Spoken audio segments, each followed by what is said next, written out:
spying on the Iran talks. And President Ghani, if I may, you've been working very hard to pursue reconciliation talks with the Taliban, but there's some indications that that's not going so well and that they may not be willing to sit down with you. What makes you hopeful that you can get those talks off the ground? And do you want the U.S. to be involved in those talks? Let me first of all address your second question about spying allegations. As a general rule, I don't comment on intelligence matters in a big room full of reporters. And I think I'll continue that tradition. But with respect to the possibility of an agreement that ensures that Iran doesn't get a nuclear weapon, we have not just briefed Congress about the progress or lack thereof that's being made, but we also briefed the Israelis and our other partners in the region and around the world. And if, in fact, an agreement is arrived at that we feel confident will prevent Iran from obtaining a nuclear weapon, it's going to be there for everybody to see. And people are going to be able to lift up the hood and see what's in there.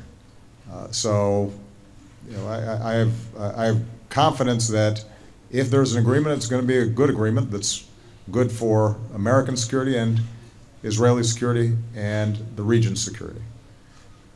And if it isn't, then there probably won't be an agreement. So there will be, I think, significant transparency in the whole process. With respect to Israel's relations with the Palestinians,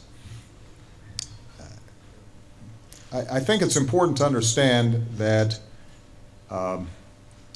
the issue here is not what I believe, but it's what the Palestinians and the parties in the negotiations and the Israeli people believe is possible. That's the most important issue. You know, I've said before, and I'll simply repeat. Prime Minister Netanyahu, in the election run-up, stated that a Palestinian state would not occur while he was prime minister. And I took him at his word, that that's what he meant. And I think that a lot of voters inside of Israel understood him to be saying that fairly unequivocally. Afterwards, he pointed out that he didn't say never, but that there would be a series of conditions in which a Palestinian state could potentially be created. But of course, the conditions were such that they would be impossible to meet anytime soon. So even if you accepted, I think, the corrective of Prime Minister Netanyahu's in subsequent days, there still does not appear to be a prospect of a meaningful framework established that would lead to a Palestinian state, even if there were a whole range of conditions and security requirements that might be phased in over a long period of time, which was always the presumption.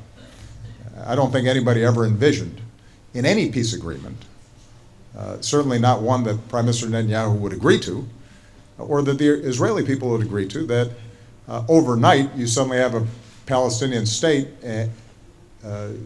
right next to Jerusalem, and that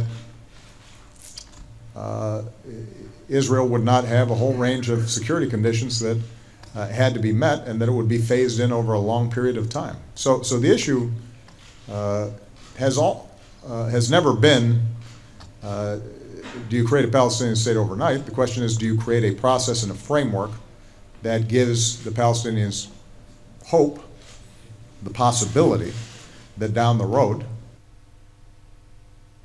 they have a secure state of their own, standing side by side with a secure, fully recognized Jewish state of Israel.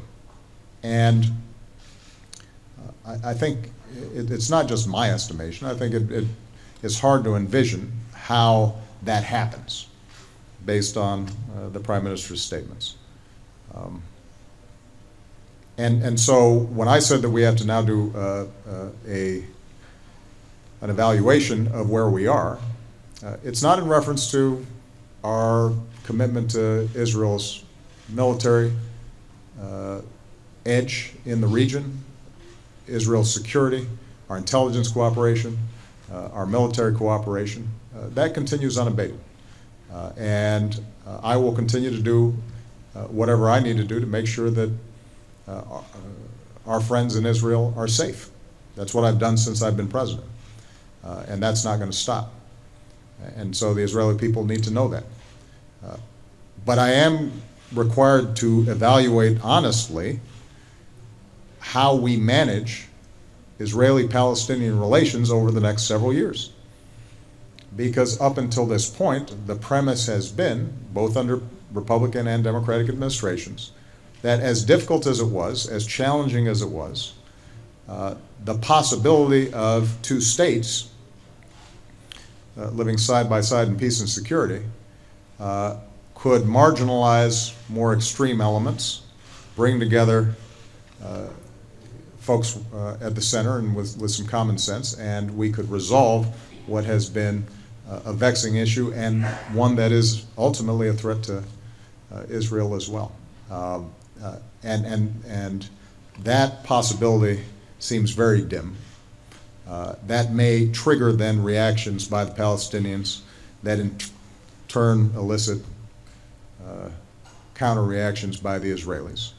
And that could end up leading to a downward spiral of relations that will be dangerous for everybody and bad for everybody. So bottom line, just to summarize here, number one, our military and intelligence cooperation with Israel will continue, unabated, unaffected, and we are absolutely committed to making sure that the Israeli people are safe, particularly from rocket attacks and terrorist attacks aimed on civilians. Number two, that the evaluation that's taking place is specific to what happens between Israelis and Palestinians going forward. We'll continue to engage the Israeli government as well as the Palestinians and ask them where are they interested in going and how do they see this issue being resolved. But what we can't do is pretend that there's a possibility of something that's not there. And we can't continue to premise our public diplomacy based on something that everybody knows is not going to happen, at least in the next several years.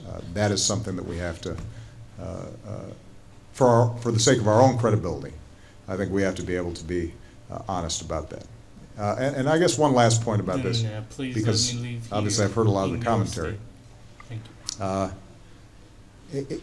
There's a tendency, I think, in the reporting here to frame this somehow as a personal issue between myself and Prime Minister Netanyahu.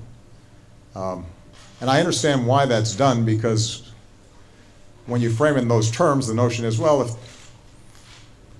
we all just get along and everybody cools down, then somehow the problem goes away. I have a very businesslike relationship with the Prime Minister. I've met with him more than any other world leader. I talk to him all the time. He is representing his country's interests the way he thinks he needs to, and I'm doing the same. So the issue is not a matter of relations between leaders. The issue is a very clear, substantive challenge. We believe that two states is the best path forward for Israel's security, for Palestinian aspirations, and for regional stability. That's our view, and that continues to be our view. And Prime Minister Netanyahu has a different approach. And so this can't be reduced to a matter of somehow let's all hold hands and sing Kumbaya. This is a matter of figuring out how do we get through a real knotty policy difference that has great consequences for both countries and for the region. Okay. We're going to do that evaluation. We're going to partly wait for an actual Israeli government to form. Peace is our priority. Don't make